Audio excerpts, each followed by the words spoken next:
lining up in hope of a brighter future. These are candidates applying for the post of constable in the Mumbai police. Rajesh Guzre comes from a village more than 200 kilometers away from the city. A majority of these men are from rural areas, where farming is the main profession. But most aren't able to earn enough money from agriculture, and so they are here despite the tough competition. There are hardly any job opportunities where we come from, and a government post is preferred because it gives some job security.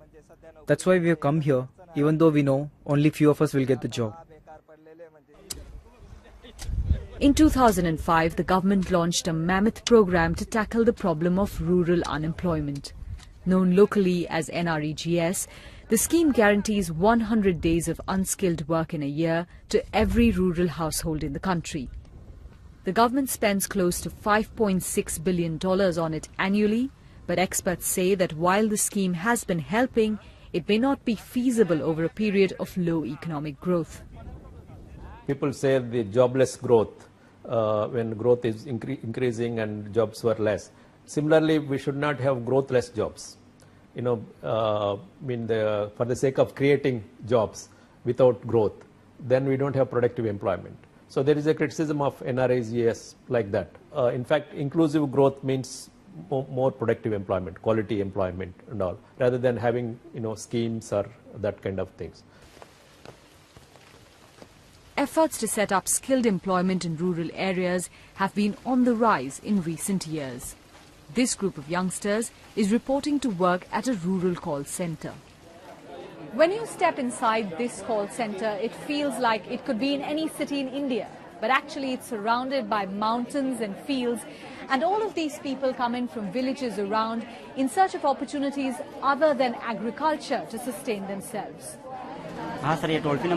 Most of India's call centers are still located in big cities, but more and more private companies are looking at rural areas too. This call center is run by Tata Power and employs more than 350 people. Although there were challenges setting it up because it's in a remote location, there have been advantages too, like less employee attrition compared to urban areas.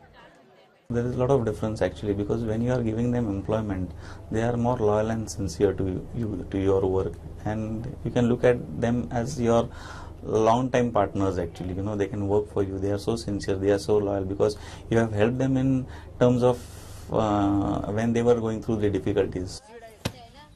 Nearly 2/3 of India's population live in villages like this. But while the services sector can help create some jobs here, many experts think that still won't be enough. Large-scale job creation may only be possible when more factories are started up in rural areas.